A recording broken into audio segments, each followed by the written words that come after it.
kami boleh beribadah, kami boleh memuji, menyembah Tuhan. Terimalah pujian kami Tuhan menjadi dupa yang harum di hadapan-Mu ya Tuhan. Sebab Engkaulah Allah yang kami sembah, satu-satunya Allah di dalam hidup kami. Hanya Engkau ya Tuhan, sumber pertolongan kami ya Tuhan. Terima kasih Tuhan Yesus, terima kasih buat komunitas ini, tempat kami boleh belajar, tempat kami boleh bertumbuh, saling berbagi dan menguatkan Tuhan. Kalau sebentar kami mau merenungkan firman-Mu Tuhan, urapi hamba-Mu, tutup bungkus dengan darah-Mu ya Tuhan, urapi kami semua yang mendengarkan Tuhan, berkati alat yang kami gunakan, jaringan, supaya berjalan dengan baik ya Tuhan, sehingga pesan Tuhan boleh tersampaikan dengan baik Tuhan. Kuduskan kami, basuh kami dengan darah-Mu ya Tuhan, layakkan hidup kami di dalam nama Yesus, kami berdoa, haleluya. Amin.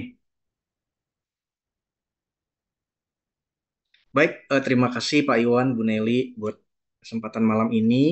Eh, Buat teman-teman semuanya juga, saya mau ajak kita untuk belajar satu tema ya, teman-teman tentang gadget ya, tentang gadget, me and my gadget. Kemarin tuh Pak Berto sempat sampaikan untuk ada satu fenomena yang cukup menarik bahwa dari gadget ini, dari apa yang kita tonton di gadget begitu ya, itu bisa sebagai pintu masuk salah satunya pornografi, terus narkoba, dan kejahatan-kejahatan yang lainnya, begitu ya. Nah, malam ini saya mau mengajak kita sama-sama belajar bagaimana Alkitab memandang eh, perkembangan digitalisasi ini sesuai dengan kebenaran firman Tuhan ya. Nah, kalau teman-teman eh, sehari begitu ya, kira-kira berapa jam kalau mau kalau kalau ada yang mau berbagi begitu berapa jam sehari scroll-scroll sosmed begitu ya, kemudian main game begitu. Kira-kira berapa jam? Kalau ada yang open mic silahkan. Kemarin saya sampaikan ini di Gasing tuh ada yang bilang sampai kecuali mandi dan makan katanya gitu. Selebihnya main main gadget. Rata-rata berapa jam kalau teman-teman?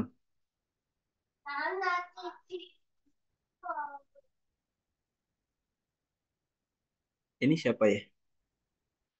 Kalau Stella sampai berapa jam kalau main main sosmed, main gadget gitu ya, main game?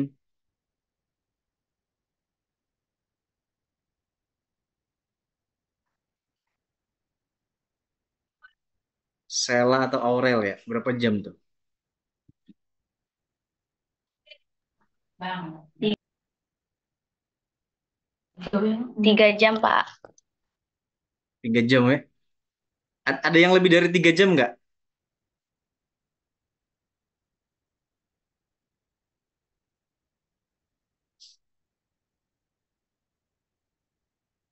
Ya kayaknya ada yang lebih ya. Nah, kita mau belajar ya, teman-teman. Ada beberapa eh, dampak dampak negatif sebenarnya. Walaupun memang kita tidak bisa pungkiri bahwa gadget ini juga sangat mendukung apa dunia pendidikan, pekerjaan begitu ya. Relasi banyak terbantu. Salah satunya kita bisa Zoom ini juga ada yang Zoom dari gadget begitu ya. Nah, tapi ada beberapa yang menjadi dampak negatifnya yang kita harus waspadai ya. Nah, sebelum ke sana tuh saya dapat data itu ya, ada sekitar 139 juta orang ya atau hampir setengah dari populasi penduduk Indonesia itu pengguna media sosial dan ini lintas lintas generasi gitu ya. Jadi tidak hanya yang muda, yang tua juga banyak yang menggunakan gadget khususnya di sosial media. Nah, ada beberapa dampak negatif teman-temannya yang kita boleh pelajari. Yang pertama itu adalah gangguan mental ya. Penggunaan media sosial itu yang berlebihan dapat meningkatkan resiko gangguan mental seperti depresi dan kecemasan. Nah, saya coba pelajari kenapa ya? Karena kadang-kadang waktu kita scroll-scroll di sosmed begitu, kita lihat ada postingan orang dia jalan-jalan, dia pakai tas baru, pakai HP baru, begitu ya jalan makan di mana begitu. Nah, itu tuh kita buat standar. Kalau kita belum seperti dia, belum punya tas baru, belum punya barang branded seperti yang dia punya, itu tuh kita tidak bahagia gitu. Nah, sampai ada satu satu momen begitu orang-orang yang kecanduan sosmed berlebihan ini sampai membuat standar bahagia dia itu kalau punya itu gitu. Misalnya eh, kita lihat ya ada postingan teman kita, Sheila misalnya lagi jalan-jalan di luar negeri, di luar kota begitu tempat. Nah, kalau misalnya kita belum seperti dia, kita tuh nggak bahagia gitu. Kita jadikan itu standar kebahagiaan kita. Nah, sampai sampai di titik tertentu itu bisa sampai depresi gitu. Ketika dia tidak mampu melakukan itu, tidak mampu memiliki barang tertentu, dia sampai depresi.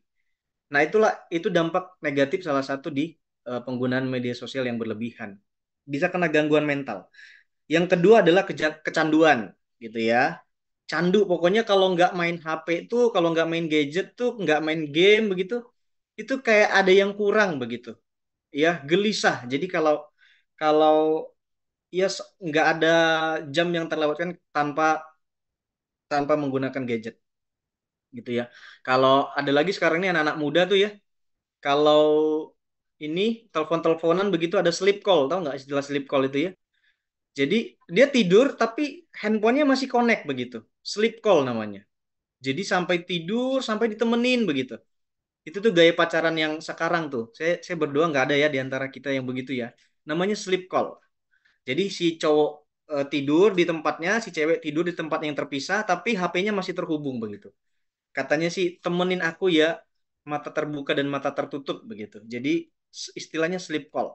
Itu on terus ya. Candu tuh. Yang ketiga adalah penurunan produktivitas. Nah, hati-hati teman-teman ya. Penggunaan media sosial yang berlebihan itu dapat mengganggu fokus dan konsentrasi sehingga waktu yang seharusnya digunakan untuk belajar jadi terbuang. Nah, kalau tadi kan Sheila bilang pakainya itu 3 jam sehari. Nah, pertanyaannya, belajarnya berapa jam sehari? Kan begitu. Ya, saya berdoa lebih dari 3 jam begitu ya. Nah, kalau sampai jam main HP-nya lebih banyak daripada jam belajarnya, something wrong, teman-teman. Sesuatu yang salah. Kenapa? Karena kita adalah siswa, kita adalah pelajar. Tugas utama kita itu adalah belajar, ya. Jadi saya berdoa, kalau tadi Sheila mungkin yang lain ada yang lebih dari 3 jam atau di bawah 3 jam main gadgetnya, jangan sampai waktu yang seharusnya kita gunakan untuk belajar itu terbuang karena kita pakai main gadget atau main game, ya. Kemudian yang berikutnya adalah cyberbullying. Ya, cyberbullying ini adalah eh bahasa sehari-harinya itu mengejek ya, merendahkan dengan kata-kata begitu ya. Nah, hati-hati kita bisa jadi pelaku cyberbullying atau kita bisa juga jadi korban. Nah, hati-hati ada undang-undang ITE begitu ya.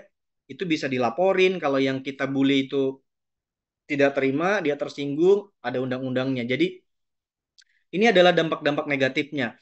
Kemudian yang berikutnya adalah menjauhkan orang lain ya atau menjauhkan kita. Contoh ya, kita tuh bisa aja kita ngumpul begitu ya, ngumpul. Saya perhatiin ya teman-teman, anak-anak zaman sekarang tuh anak-anak yang apa? Anak-anak SD, SMP begitu saya lihat mereka tuh nongkrong sih. Nongkrong di satu tempat, tapi semuanya pegang HP tuh begitu. Pegang HP asik sendiri gitu, tapi ngumpul begitu. Ngumpul tapi asik sendiri. Nah, ini bisa menjauhkan relasi yang sudah dekat gitu ya. Yang lebih parah lagi adalah sampai antisosial. Antisosial ini karena dia kecanduan gadget, kecanduan main game, sampai dia malas dan jarang bersosialisasi secara langsung dengan orang lain. Jadi dia lebih sering menutup diri di kamar gitu ya, main game, main gadget, main sosmed, tidak peduli dengan orang lain. Ini yang dampak negatifnya. Yang terakhir adalah dampak negatifnya penyebaran informasi yang salah.